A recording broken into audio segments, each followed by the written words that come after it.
Ndefleng organise la 9e édition du drapeau Fête de l'Indépendance.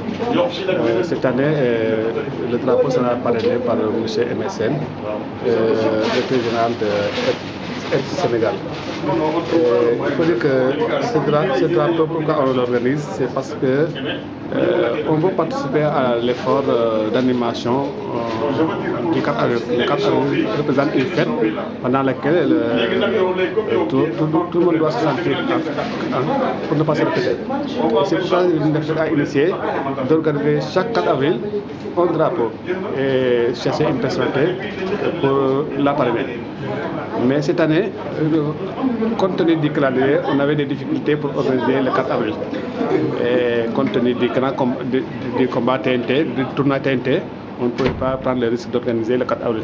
C'est pourquoi on a délocalisé, on a changé la date et on avait des difficultés aussi pour avoir une autre date.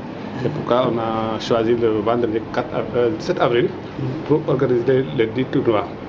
Et aujourd'hui, on s'est réunis aussi autour du parrain pour lui présenter le drapeau et expliquer à la presse pourquoi on organise le tournoi, pourquoi on a choisi le parrain et pour faire un peu le bilan des activités de Ndefleng dans le domaine de la lutte. C'est pour revenir sur la question, c'est en 1995 que Ndefleng a organisé son premier tournoi en lutte traditionnelle.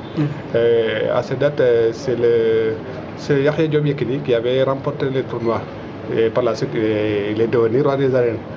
Et il faut dire qu'en 20 ans de présence dans la lutte traditionnelle, on a organisé plus de 40 tournois de lutte.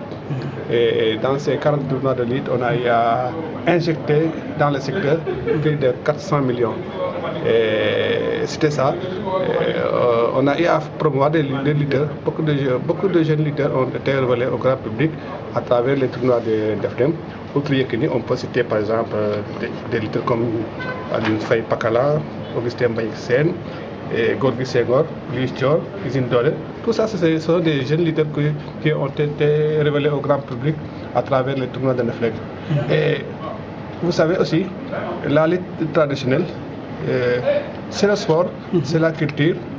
Et les chanteuses et les batteurs serrés ont été promis à travers les tournois de Ndefleng. Aussi, on sait qu'avant 1995, on ne connaissait pas vraiment des gens comme Babou Ngom, des gens comme Maïdeb. C'est à travers les tournois de Ndefleng que ces gens-là ont été vraiment...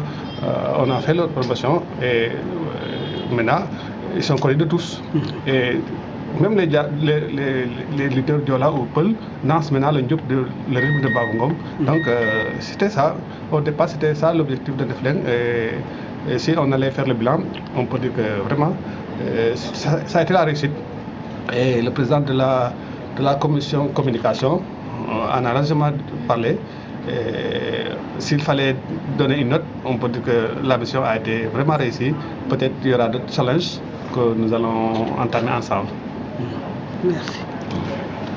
léegi ci wolof ngay résumé. waaw kii aussi c'est le président de la commission communication. dëgg la waaw. moo lay jël aussi. comme ça ma jël ko en wolof. ma dugal ko voilà léegi ñëwal jël wolof bi quoi. dama koy publier ci net bi quoi yow léegi ñëwal jël wolof bi quoi. lan nga doon laaj noonu. voilà léegi en résumé rek da ngay def un résumé. waaw c'est-à-dire waaw non da ngay def un résumé. man may attends voilà da ngay moytu RC bi day feeñ.